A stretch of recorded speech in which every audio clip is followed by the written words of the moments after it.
यहाँ दक्षिणकाली आएर एकदम रमाइलो भइरहेछ। यता पछाडि देख्न सक्नुहुन्छ मन्दिर सबै छ। तपाईँले देख्नुहुन्छ होला यत्रो लाइन बन्छ गाई यो भन्ने चाहिँ धेरै टाढाबाट आएको हामी आएको पूर्व बाटो हो। पूर्वको पनि खोटाङबाट आएको दक्षिणकाली हेर्नुहोस् यति रमाइलो छ। एकदम वातावरण राम्रो छ। मान्छेको लाइन धेरै लाइन छ हेर्नुहोस्। यहाँसम्म यात्रा हाम्रो धेरै लामो हो। धेरै खोटाङ भन्नु धेरै टाढो हजुर। त्यो पनि दक्षिणकाली आइपुग्नु भनेको एकदम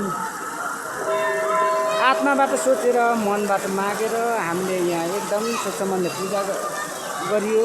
पूजा सकेर फाइनल्ली अब हामी लाग्ने तयारीमा छौँ। अब हामी धेरै टाढा पुग्ने भएको कारणले हामी अब एकदम रमाइलोसँग मन्दिरमा पूजा गरिओरी स्वच्छ मनले स्वच्छ भावना भएर स्वच्छ धारणा लिएर हिँडेको मान्छे एकदम स्पष्टीकरण नै छ। यो मन्दिर हो दक्षिणकाली जहाँ एकदम आस्था हामीले गरिरहेको छौँ। Thank you guide.